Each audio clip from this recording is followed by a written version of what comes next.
Neste momento, passaremos a palavra ao senhor ministro Silvio Luiz de Almeida.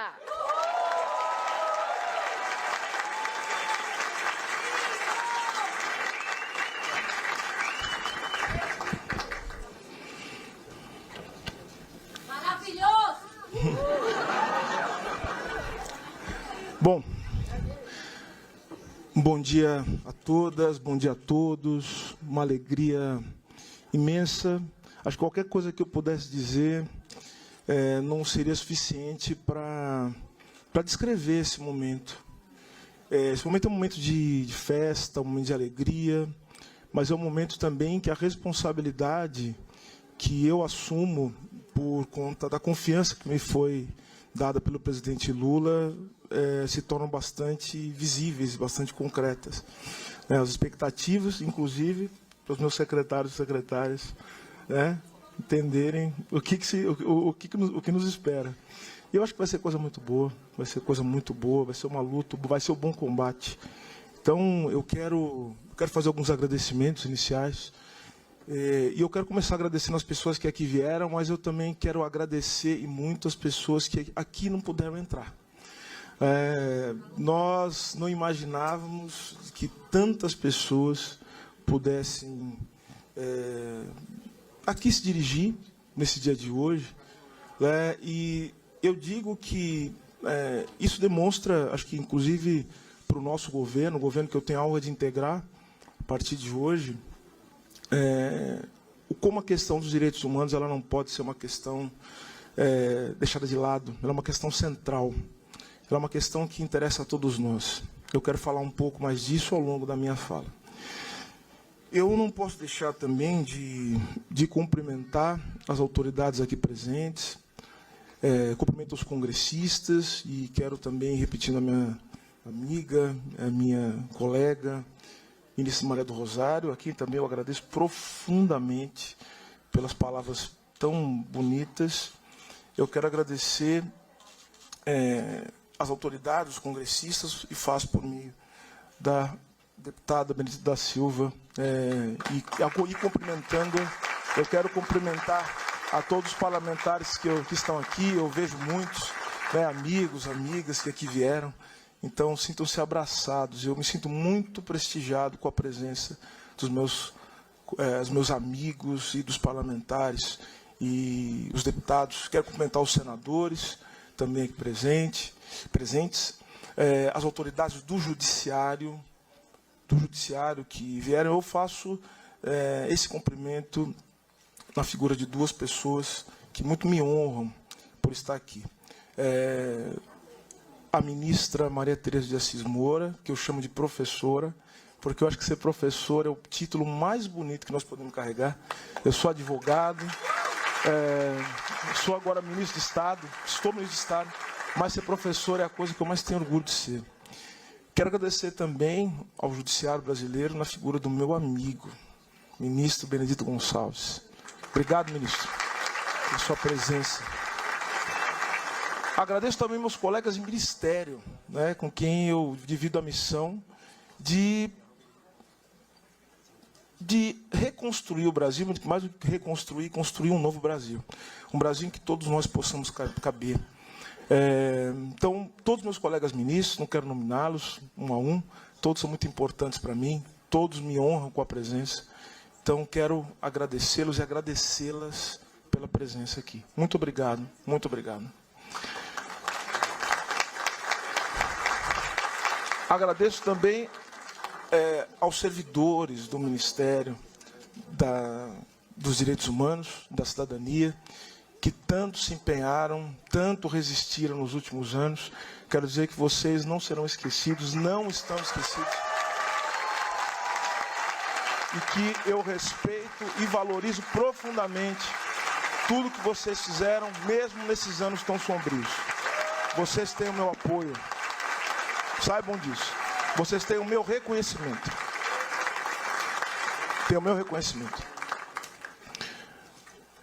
Eu também não posso deixar de cumprimentar, de agradecer as pessoas que toparam aceitar esse desafio. Toparam, esse desafio, aceitaram o desafio imenso de comigo partilhar essa jornada, de comigo dividir essa missão, essa tarefa. Então, quero agradecer às minhas secretárias, aos meus secretários, aos meus assessores, pela coragem, porque eu acho que é preciso ter coragem nesse momento. Então, vocês são algumas das pessoas mais corajosas que eu já conheci. Então, meu agradecimento. Muito obrigado pelo desafio. Muito obrigado pela coragem.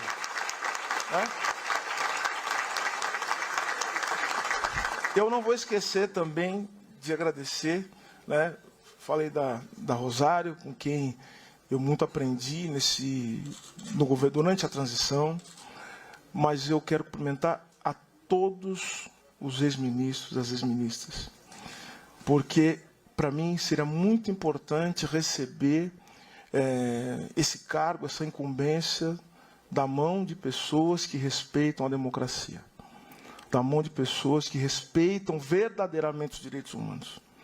Então, meu profundo agradecimento a todas as pessoas que aqui estão e aquelas que acompanham também de suas casas, porque por algum motivo não puderam vir. Então, eu quero abraçar todos os secretários e secretárias, os ministros e ministras, melhor dizendo, dos direitos humanos, aqueles que me antecederam.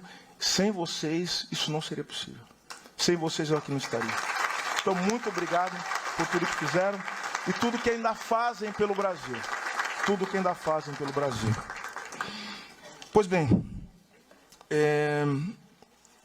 ao me dirigir a todos e todas as pessoas aqui presentes, sinto-me no dever de compartilhar uma mensagem que ressoe não apenas na dimensão do tempo que nós chamamos de presente. Nosso passado e nosso futuro também estão em jogo, senhoras e senhores, nessa nova etapa do país que agora se abre diante de nós. Diz um antigo ditado iorubá: Exu matou o pássaro ontem com a pedra que só jogou hoje. Acho que muitos de vocês já conhecem esse ditado, que tem como uma das suas interpretações possíveis o fato de que presente, passado e futuro são realidades entremeadas. E nessa encruzilhada que nos encontramos, eu diria que são também indissociáveis. Não nos movimentamos apenas em um plano para que não nos... um plano.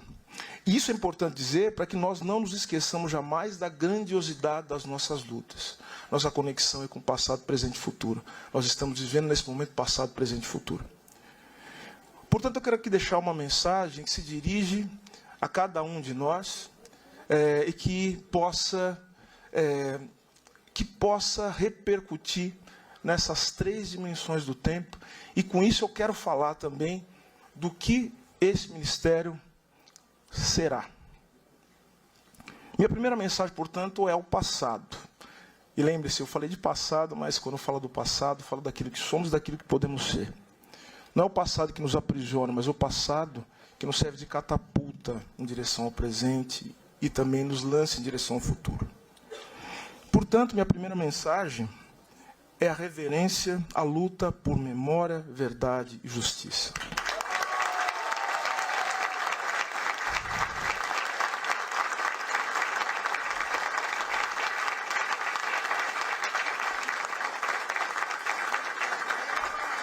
Prezados e prezadas, assumo hoje a função de ministro de Estado, Direitos Humanos e Cidadania, tendo a plena consciência de que não o faço só e nem mesmo faço por mim. Sou o fruto de séculos de lutas e resistência de um povo que não se resignou, nem mesmo diante dos piores crimes e horrores da nossa história. Nós não nos vergamos, nós não nos rendemos. Nós somos o povo que, mais de um século antes do pastor Martin Luther King ter dito isso, disse Luiz Gama, que tinha um sonho. Luiz Gama disse que tinha um sonho, que era ver o Brasil americano e as terras do Cruzeiro sem reis e sem escravos. E somos esse povo, dentre outras coisas, por saber que Luiz Gama não teria sonhado se não fosse por sua mãe, Luísa Maim. E essa não teria sonhado se não fosse por seus antepassados que levaram diante o sopro da vida para seus filhos e netos. Por isso, irmãos e irmãs que aqui estão, jamais se enganem. A nossa força é, sobretudo, a força dos nossos ancestrais.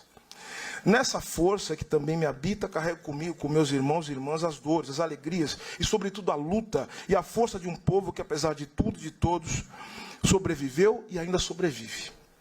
Legando a esse país um patrimônio material e imaterial indescritível, seja nas artes, na religiosidade, no futebol, no samba, nas universidades, ou em cada tijolo posto sobre tijolo nesse país, das humildes alvenarias periféricas aos mais suntuosos palácios, de onde muitas vezes nós somos enxotados, como se nada tivéssemos a ver com as belezas erguidas por nossas próprias mãos. Não nos enganemos. Sempre houve aqueles que quiseram e há aqueles que ainda querem nos separar da nossa criação. Mas a nossa obra pulsa o nosso sangue nos nossos feitos, brilham os nossos rostos e na nossa memória resplandece a nossa força. Haverá o dia em que não seremos mais alienados dos frutos do nosso trabalho e do nosso engenho e poderemos, enfim, gozar dos nossos talentos e do nosso tempo livre em invenções ainda mais grandiosas. Hoje coloco-me humildemente como um operário na escrita de mais um capítulo desse sonho.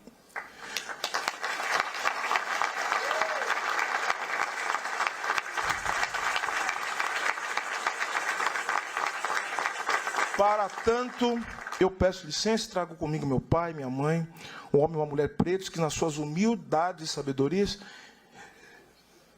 ensinaram-me o valor do amor, das lutas cotidianas e da dignidade humana.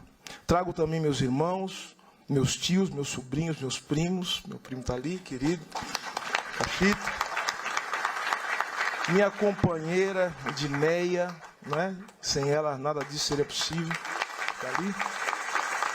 Amigos e amigas e todos aqueles e aquelas que contribuíram com um projeto do qual sou hoje e, ao mesmo tempo, parte e testemunha. Também trago a luta de Zumbi, de Dandara, dos já citados Luiz Gama e Luiz Amaim, de Abdias, de Guerreiro Ramos, de Lélia Gonzalez, de Milton Santos,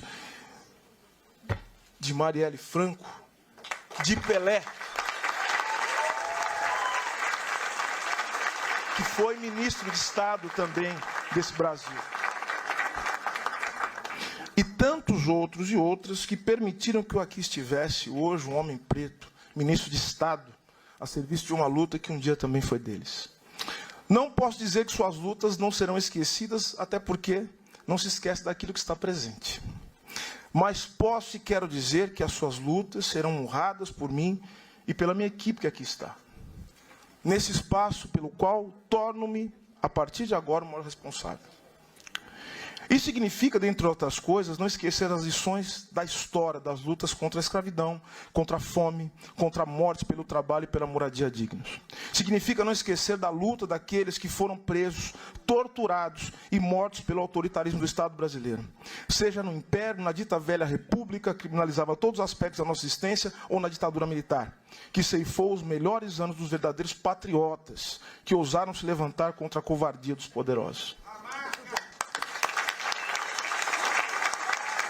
Senhoras e senhores, temos, enfim, a consciência que as histórias a nós legadas ainda estão sendo escritas. Não apenas porque temos nós a responsabilidade de levá-las adiante, mas porque ainda estão sendo vividas e tecidas em seus significados. Somos parte desse processo, estamos todos ligados por uma miríade de fios visíveis e invisíveis, de laços ao mesmo tempo belos e dolorosos, para os quais nem sempre estamos dispostos a olhar com sinceridade.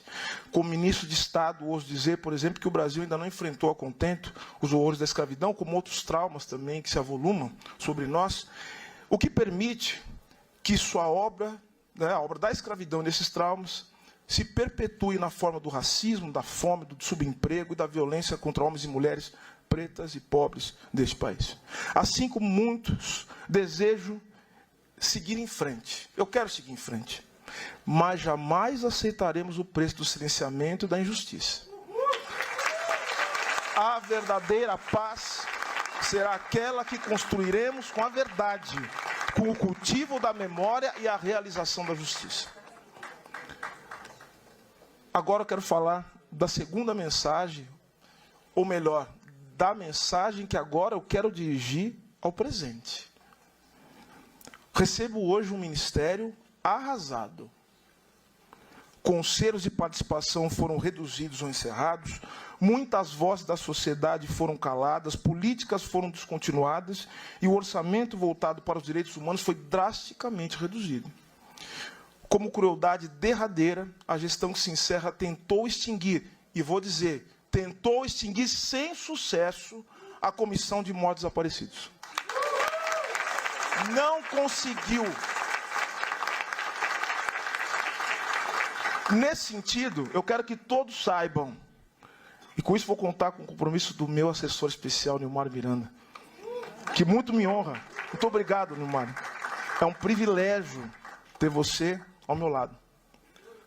Nesse sentido, eu quero que todos saibam que todo ato ilegal baseado no ódio e no preconceito será revisto por mim e pelo presidente Lula, que sempre teve um compromisso com a democracia.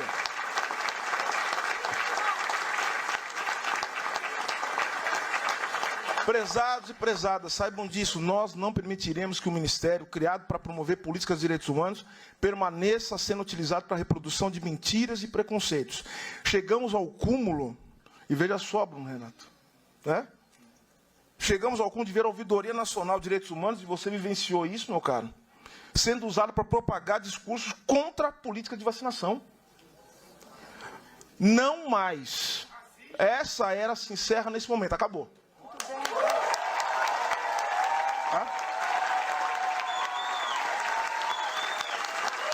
Senhoras e senhores, encerra-se também nesse momento a era de um presidente que, se outrora se disse orgulhoso de defender tortura, usou seu cargo amparado por sua ministra de Direitos Humanos para investir contra o Mecanismo Nacional de Prevenção e Combate à Tortura. Como se sabe, os membros do órgão foram exonerados e suas remunerações foram extintas. Situação esta que só foi parcialmente revertida por uma decisão judicial. A importância que teve o judiciário nesse momento. Pois eu digo também, isso acabou. A partir de hoje, nós garantiremos o pleno funcionamento do Mecanismo Nacional de Prevenção e Combate à Tortura.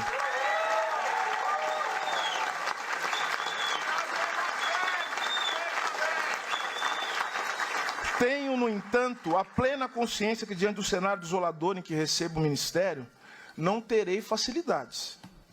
Saibam disso. Estaremos juntos nisso. E por isso a transparência será algo fundamental, ministro, meu amigo Vinícius. Ofereço, no entanto, a mim mesmo, o esforço inaudito da minha equipe, e estendo a mão a todos aqueles e aquelas que dispuserem a fazer parte desse processo de reconstrução. Seremos o Ministério do Diálogo, da cooperação e da união de esforços. Todo interesse legítimo trazido ao Ministério será objeto de diálogo. Como dizia Drummond, não nos afastemos, melhor dizendo, vamos de mãos dadas. Quero, no entanto, estabelecer aqui um primeiro compromisso. O compromisso desse Ministério com a luta de todos os grupos e vítimas de injustiças e opressões que, não obstante, resistirão a todas as tentativas de calar suas vozes. Por isso, permitam-me, como primeiro ato, né, como ministro, ato público, como ministro, dizer o óbvio. O óbvio que, no entanto, foi negado nos últimos 4 anos. Vou dizer coisas óbvias aqui. Trabalhadoras e trabalhadores do Brasil, vocês existem e são valiosos para nós. Mulheres do Brasil, vocês existem e são valiosas para nós. Homens e mulheres, pretos e pretas do Brasil, vocês existem e são pessoas valiosas para nós. Povos indígenas deste país, vocês existem e são valiosos para nós. Pessoas lésbicas, gays, bissexuais, transexuais, travestis, intersexo e não binárias, vocês existem e são valiosas para nós. Pessoas em situação de rua, vocês existem e são valiosas para nós. pessoas com deficiência, pessoas idosas, anistiados, filhos de anistiados, vítimas de violência, vítimas da fome e da falta de moradia, pessoas que sofrem com falta de acesso à saúde, companheiras, empregadas domésticas, todos e todas que sofrem com a falta de transporte, todos e todas que têm seus direitos violados. Vocês existem e são valiosos para nós. Com esse compromisso, quero ser ministro de um país que põe a vida e a dignidade em primeiro lugar.